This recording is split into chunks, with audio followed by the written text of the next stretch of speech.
예. 저번 시간에 그 1차 시 때 글쓰기 감각에 대해서 말씀을 드렸습니다. 이 글쓰기 감각에 대해서 보다 전문적인 책을 쓴 학자가 있는데요. 바로 유진 젠들린이라고 하는 사람입니다. 그 사람이 이야기한 그 감각, 내적 감각이라고 하는 것에 대해서 조금 더 학술적인 차원에서 접근해 보도록 해보죠. 예.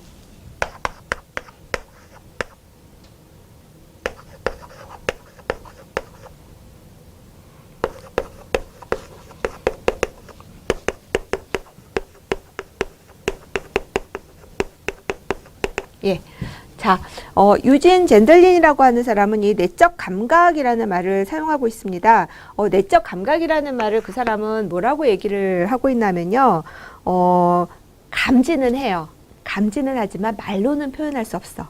그러니까 우리가 뭔가 감각은 해. 뭔가 감각은 하는데 그것을 딱 말로 표현할 수 없는 경우가 있습니다. 자, 예를 들어서 이런 거죠. 지금 앉아 있는데, 지금 혼자 앉아 있는데, 내 어떤 내적 감각, 이 어떤 감성, 이런 것들을,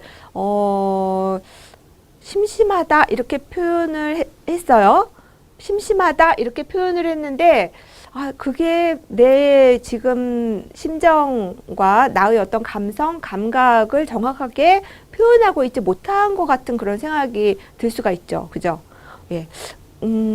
그러니까 이 내적 감각이라고 하는 것은요, 사실 언어로 바로 표현될 수 있는 것이 아니에요. 그러니까 이 내적 감각을 가장 잘 어울릴 만한 어휘와 그런 표현을 고르는 것, 이런 것은 일정한 그런 훈련이 필요한데요.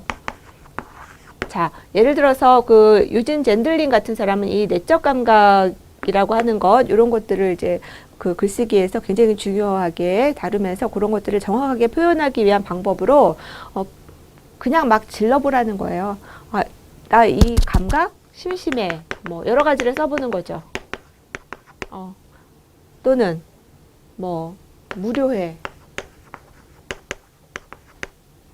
뭐 또는 외로워. 사실 알고 보면요, 이 세 어휘가요 다 비슷해요. 그러니까 심심한 거는 뭔가 조금 무료하다.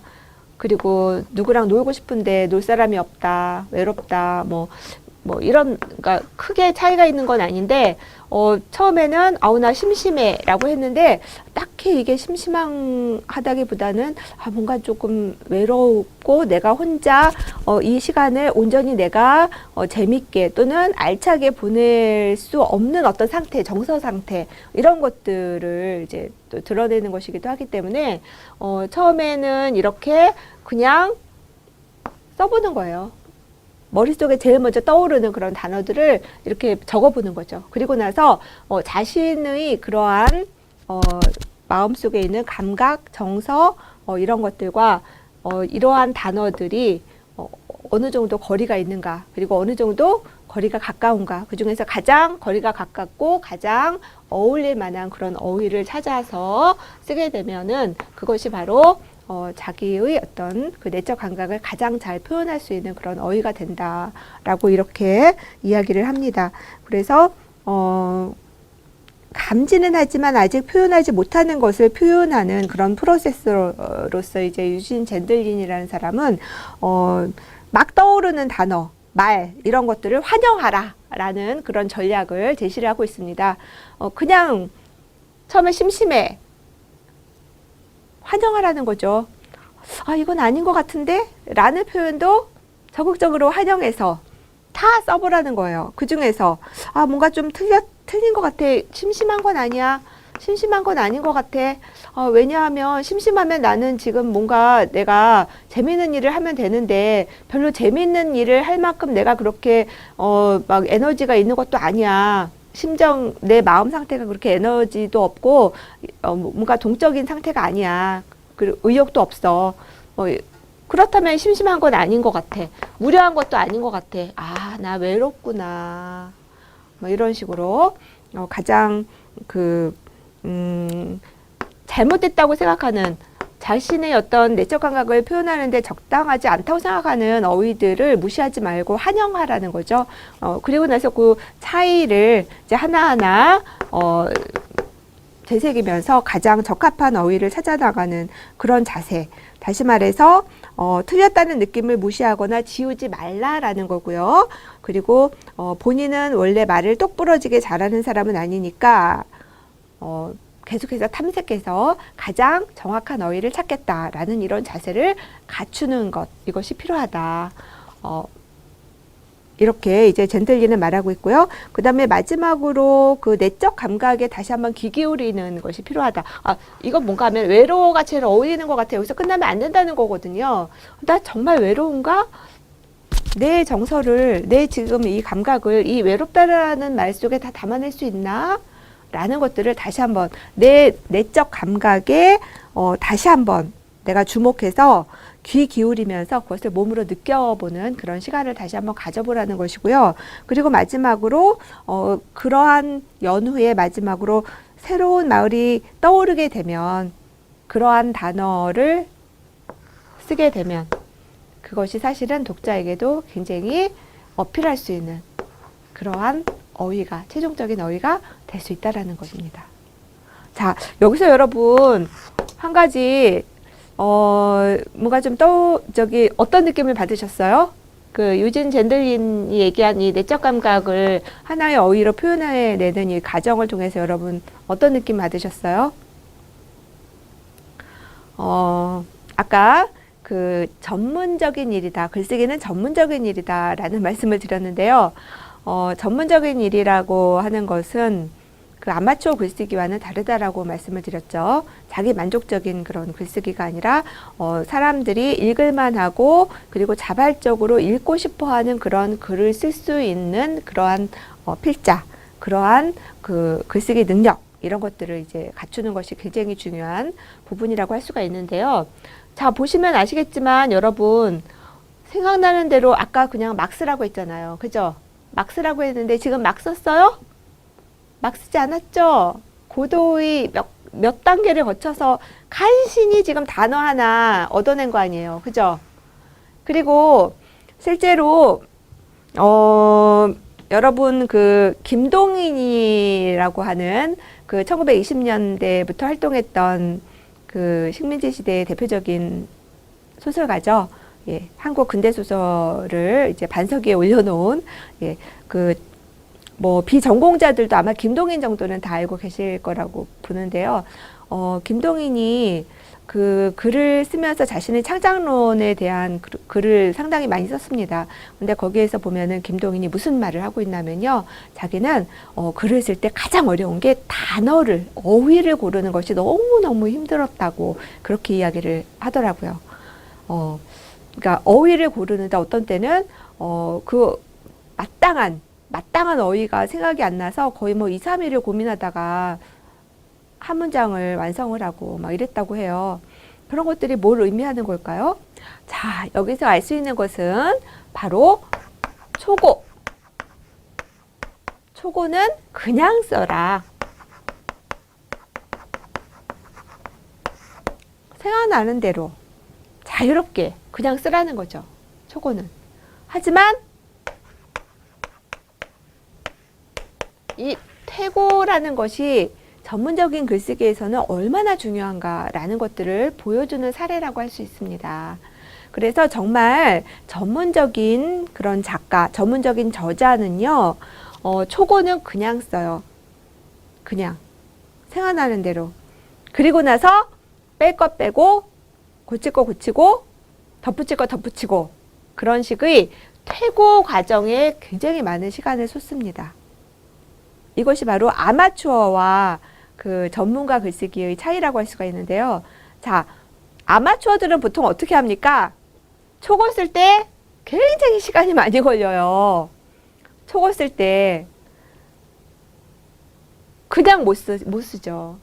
그러니까 뭘 써야 되나, 문장, 단어도 골라야 되고 그렇잖아요. 그쵸? 이게 지금 제대로 된 건가. 초고 쓰는 데서 걸려요, 이게. 근데 정말 우리가 좋은 전문적인 그리고 좀 더 좋은 글을 쓰기 위해서는 초고는 그냥 마음껏 자유롭게 쓰세요. 마음껏 자유롭게 풀어 쓰시고요. 그 다음에 태고 때 내가 애초에 가지고 있었던 생각, 내가 애초에 쓰고 싶었던 어떤 그러한 그 정서 상태나 나의 주장이나 생각이나 이런 것들과의 괴리가 있는 부분, 이런 것들을 어휘도 고치고 문장도 고치고, 그리고 뭐 좀 더 효과적으로 그 문장 순서도 바로잡고 이런 식으로 글을 쓰는 거죠. 사실 저도 논문을 쓰거나 뭐 에세이를 쓰거나 아니면 뭐 컬럼 같은 거 쓸 때 사실은 초고 쓰는 데는 되게 금방 써요. 그리고 나서 그것을 이제 고치는 과정, 고치는 과정에서는 여러 가지 요소들을 생각하게 되죠. 그때 가장 많이 생각하게 되는 것은 바로 독자예요. 이 글을 읽는 독자가 누구인가라는 것입니다. 그래서 우리 이번 시간에는 이제 전략적 글쓰기의 이모저모에 대해서 살펴보겠지만, 다음 주에는 바로 그 독자 지향적인 글쓰기론을 이제 다루게 될 거예요. 그래서 독자가 누구냐, 그리고 그 독자를 위한, 그리고 독자를 배려한 글쓰기는 어떤 것인가라는 것들을 살펴보게 될 건데요. 그 태고할 때 우리가 많이 생각해야 되는 것이 일단은 나의 정서를 제대로 그 표현했는가라는 것도 중요하지만, 그에 못지않게 중요한 것이 독자가 이 말을 제대로 내가 쓴 의도대로 받아들일 수 있게끔 내가 표현했는가, 이런 부분에 대한 점검, 이런 것도 상당히 중요한 그 퇴고 요인에 포함된다고 할 수 있습니다. 그래서 전문가적 글쓰기 그리고 전략적 글쓰기에서 중요한 것은 그냥 써라 초고는. 하지만 태고 부분에 있어서는 좀 더 많은 요소들을 고려해야 된다. 그래서 이 태고 부분은 다음 주에 다루도록 하겠습니다. 그래서 오늘은 일단은 그 초고 단계, 초고 단계. 일단 초고가 나와야 뭐 태고를 하든 말든 할 거 아닙니까? 그래서 이 초고 단계를 이제 어떻게 쓸 것인가라는 부분에 이제 집중해서 바로 이 전략적 글쓰기의 그 여러 가지 기술들 그리고 방법들, 이런 것들을 이제 좀 살펴보려고 합니다. 자,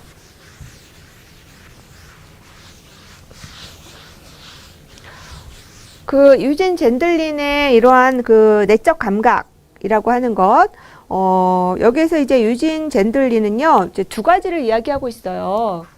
이 사람이 이야기하는 것은 어눌함에 대해서 이야기를 하고 있는데요. 어눌함. 참 엉뚱하죠? 내적 감각을 얘기하면서 왜 어눌함을 얘기할까? 자신의 내적 감각을 정확한 언어로 처음에 표현을 못 하잖아요. 그죠? 아까는 딱 들어맞는 어휘를 찾기가 쉽지 않다고 했죠. 이게 바로 이제 어눌함인데요. 그것에서 차츰차츰 고쳐나가서 점차 자신의 그러한 딱 언어 표현으로 금방 표현될 수 없는 불가시적인 자신의 그런 정서 상태, 이런 것들을 가시적인 언어로 표현하는 그런 과정에서 이 어눌함이라고 하는 것을 이제 극복을 해야 되는데, 이것을 극복하면 탁월함으로 가는 거예요. 젠들린에 따르면. 그러니까 어눌함과 탁월함은 종이 한 장 차이예요. 그래서 이 어눌함이라는 것이 어떻게 드러나느냐라는 거에 대해서 이 젠들린은 뭐라고 얘기하냐면요, 이렇게 얘기합니다.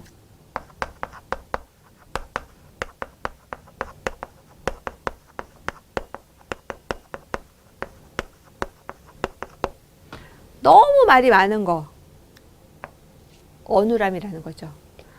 과도하게 말이 적은 거, 말이 없는 거, 보통 과묵함이라고 하죠. 이 두 가지가 다 대표적인 어눌함이라고 할 수 있어요.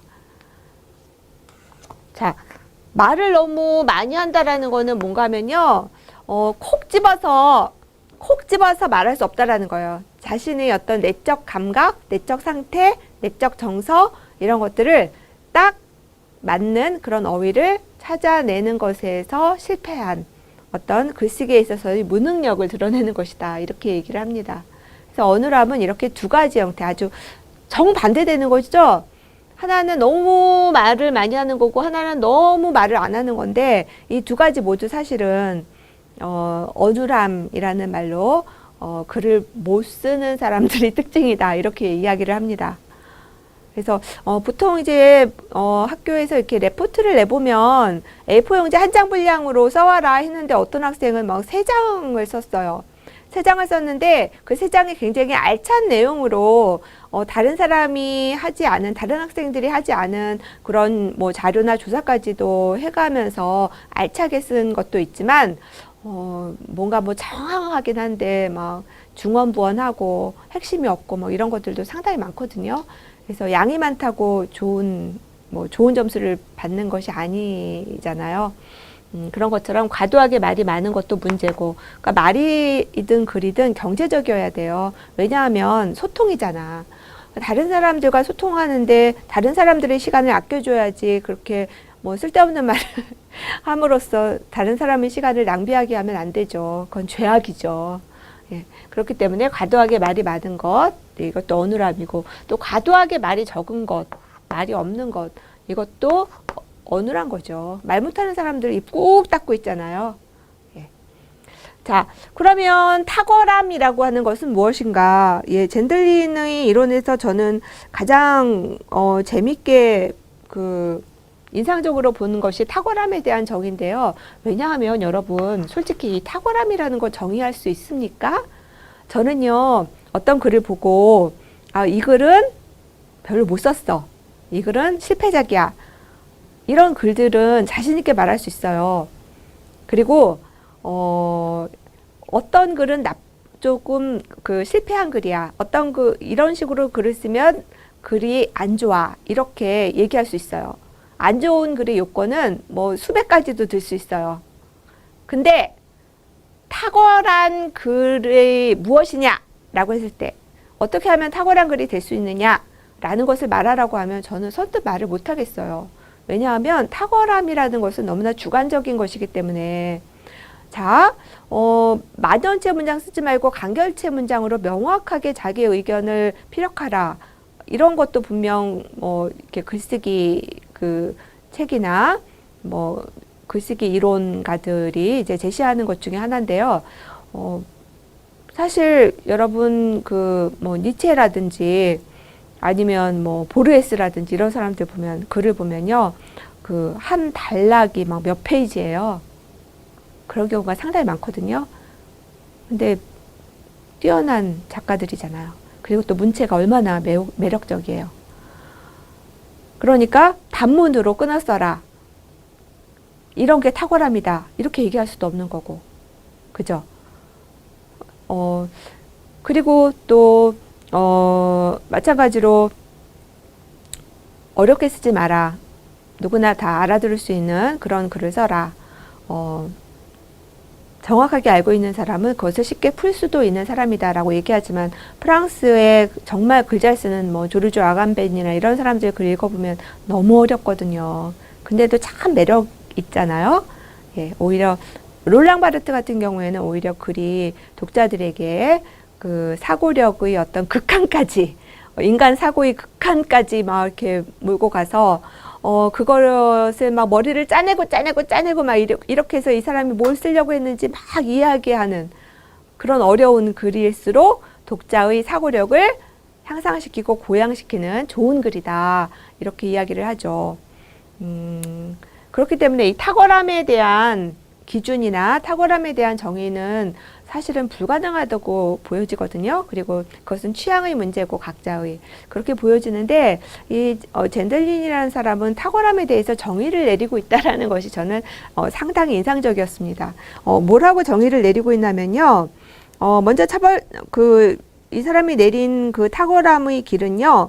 두 가지예요. 두 가지. 먼저 이 탁월함을 뭐라고 정의를 내렸냐면은 사람들이 자발적으로 읽고 싶어 하는 글. 제가 처음에 얘기했던 거죠? 그죠? 예. 사람들이 읽고 싶어 하는 글.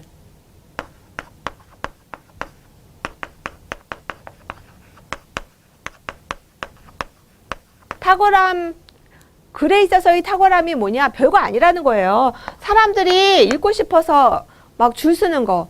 자, 하루키 소설 발간된다고 하니까 사람들이 막 새벽부터 줄 섰죠. 예, 정말 우리나라에서 특이한 현상이었습니다. 예, 외국에서도 마찬가지예요. 몇몇 그런 작가들이 있죠. 마이클 크라이튼이 그 주라기 공원으로 한참 주가를 올릴 때 정말 그 주라기 공원 그 소설을 사기 위해서 사람들이 막 장사진을 이루고 막 그런 사례들이 있었죠.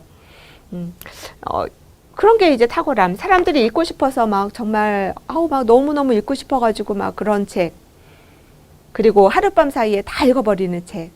그리고 이런 경우도 있어요. 저는 그 사실 브라디미르 나보코프나 서머셋 모음의 인간의 굴레 이런 소설은요, 지금도 아껴서 잠 안 올 때 야금야금 조금씩 읽거든요.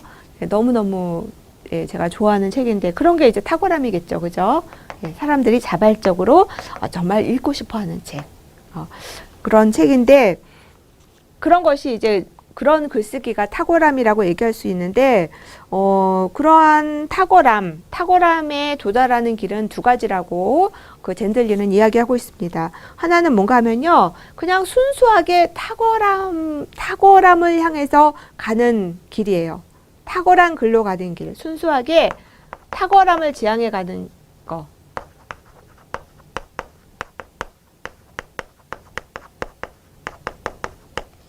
탁월함을, 그러니까 순수하게 탁월한 글로 가는 길이 있고요. 또 하나는 나쁜 것, 글쓰기에 있어서 나쁘다고 보통 이야기하는 거, 뭐 지루하거나 또는 뭐 독자의 시간을 낭비하게 하거나 아니면 뭐 관점도 너무 평이해서 새로울 것도 없는 그런 글이라거나 뭐 이런 식으로 나쁜 것, 보통 글쓰기에 있어서 나쁜 것이라고 이야기하는 이런 나쁜 것을 하나하나 제거해 나가면 나중에는 나쁜 게 없으니까 탁월한 게 되겠죠. 예, 그렇게 나아가는 길이 있다라는 거죠. 나쁜 것을 싸워서 없애는 길. 젠들리는 우리가 그 전문적인 그런 저자로 성장하기 위해서는 탁월함이라는 그러한 다른 사람들이 보통의 저자들이 갖고 있지 못한 이러한 탁월함의 수준까지 도달하는 것이 상당히 중요한데 그것에 도달하는 길은 두 가지다. 하나는 그냥 탁월함을 지향하는 것. 그 다음에 두 번째는 나쁜 것을 싸워서 자신에게 그 나쁜 여러 가지 글쓰기 습관들 이런 것들을 하나하나 극복해서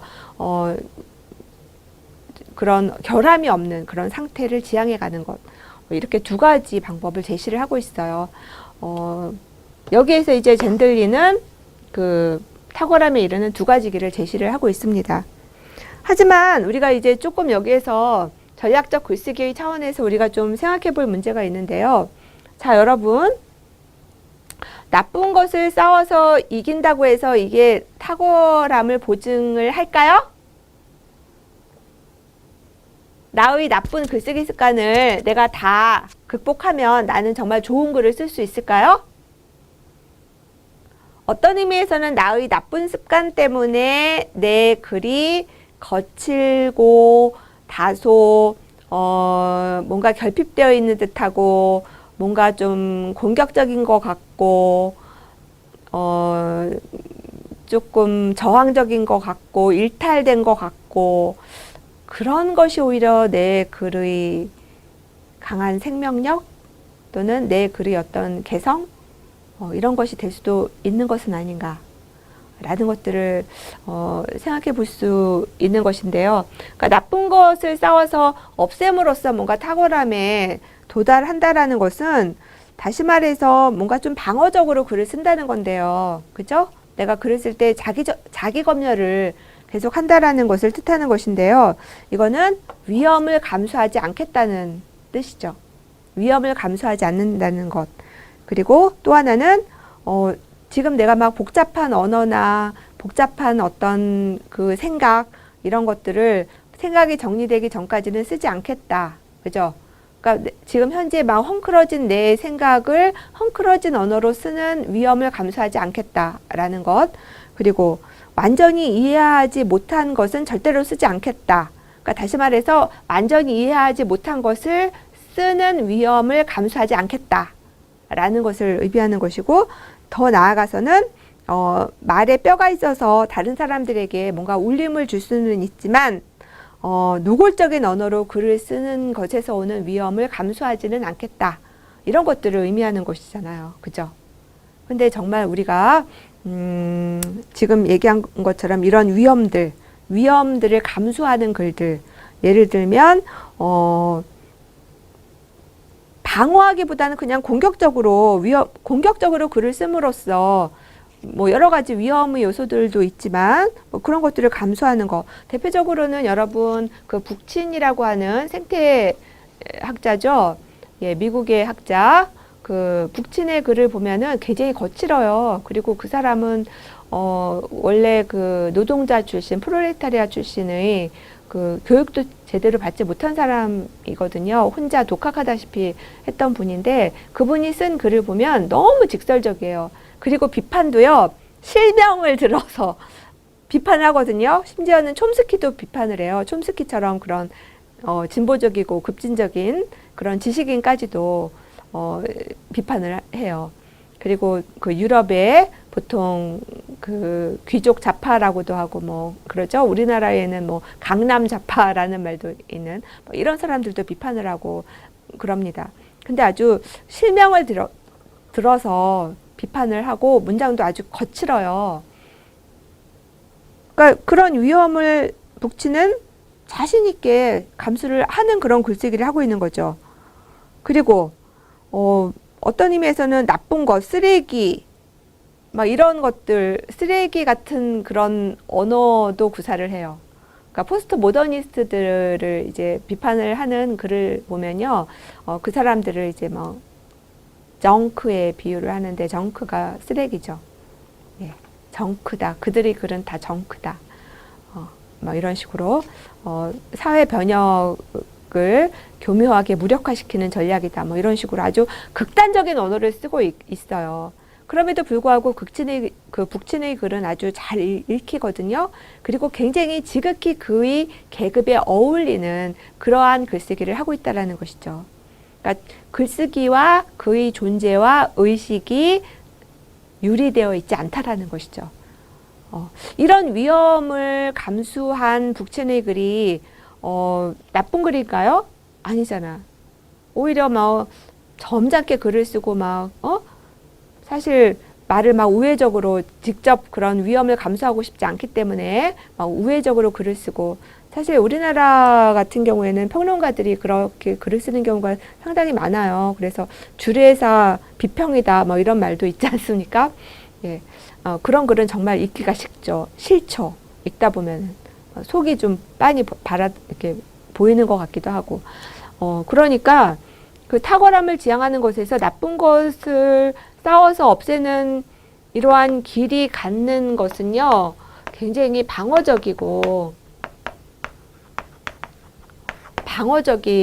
그리고 이러한 어떤 모험을 감수하지 않는다는 점에서 상당히 체제 유지적인 글쓰기에 머물러 있다라는 것이고요. 우리 삶의 사이사이, 우리 삶이 그 가능할 수도 있었을 어떤 잠재적인 그런 삶의 모습들을 그려내지 못한다라는 그런 한계가 있다라는 거예요. 자, 조르주 아간벤이라는 사람은 이런 말을 했습니다. 글쓰기란 뭐냐? 가능할 수도 있었겠지만 현실화되지 못한 우리 삶의 잠재태, 그런 것들을 언어로서 표현해내는 것이 진정한 글쓰기이다. 그래서 불과 글이라고 하는 그런 책에서 이 불이라고 하는 것은 사실은 잠재성이죠. 잠재성. 거기에서 이제 신화적인 상상력 속에서 보면 이제 하나의 잠재성이고, 이러한 그 잠재적인 것, 우리 현실 속에서 현실화되지는 않았으나 얼마든지 언제든 현실화될 수 있는 그러한 그 우리 현실의 그 이면에 깔려있는 그런 잠재성을 끊임없이 끄집어내어서 우리의 현실을 비판적으로 바라볼 수 있게 해주는 그러한 글쓰기야말로 진정한 글쓰기이다 라고 아간벤은 이야기하고 있는데요. 그런 측면에서 봤을 때 아간벤식의 탁월함이라고 하는 것은 탁월함을 지향하는 것이지 나쁜 것과 싸워 없애는 것은 아니라는 것이죠. 예. 자, 전략적 글쓰기에서 오늘 그 젠들린이라든지 또는 로즈의 그 통계 자료, 논문 이런 것들을 토대로 해서 전문적인 글쓰기로서의 전략적 글쓰기가 어떤 것인가, 그리고 어떻게 해야 그러한 전문적인 글쓰기에 도달할 수 있는가라는 것들을 살펴봤습니다. 여러 가지 사례를 통해서 살펴봤는데요. 사실 젠들린 같은 경우에 이제 이 탁월한 글쓰기에 대해서 정의를 내리면서 그 탁월한 글쓰기라고 하는 것은 결국은 탁월함을 지향하는 것이다 라고 이야기를 했죠. 예, 탁월함을 지향하는 것이다. 자, 탁월함이라는 것은 사실은 주관적인 것입니다. 다시 말해서 우리가 어떤 것이 좋은 글이고 어떤 것이 탁월한 글이다라는 것에 대한 기준점은 결코 존재할 수 없다라는 것이죠. 가장 중요한 것은 여러분 스스로가 많이 쓰고 그리고 많이 생각하고 그리고 그 가운데에서 좀 더 그 세상을 바라보는 그러한 생각의 폭을 넓혀 나가는 것, 그리고 나를 넘어서는 것, 가장 중요한 것, 탁월함에서 가장 중요한 것은 중언부언 자기 얘기를 하는 것이 아니라 자기보다 더 큰 것에 관심을 가질 때 비로소 우리가 많은 사람들이 공감할 수 있는 그런 글을 쓸 수가 있다라는 것이죠. 그리고 또 하나 여기서 마지막으로 제가 강조하고 싶은 것은 처음에 얘기했다시피 초고를 쓸 때 뭐라고 했습니까? 그냥 써라 라고 말씀을 드렸죠. 예, 탁월함에 도달하기 위해서는 많이 쓰는 것이 무엇보다도 중요합니다. 그리고 많이 쓰기 위해서는 어떤 규범에 얽매이기보다는 자기식으로 나쁜 것을 부추기면서 나쁜 것을 고치려고 하기보다는 오히려 나쁜 것을 부추기면서 쓰는 그런, 나쁜 것도 자기의 일부거든요. 그리고 내가 다른 사람들이 나쁘다고 하는 그것이 어떤 의미에서는 나만이 갖고 있는 나의 노하우가 될 수도 있는 거예요.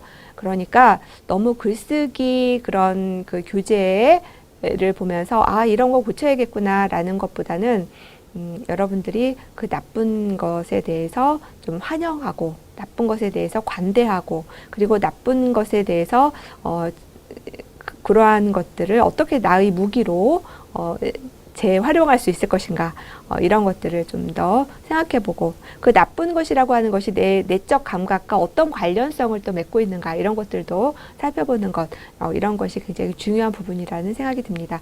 자, 다시 말해서 전략적 글쓰기를 한마디로 이야기한다면 전문적인 일로서의 글쓰기를 배우는 것이다. 이렇게 정의를 내리면서 오늘 강의를 끝내도록 하겠습니다. 감사합니다.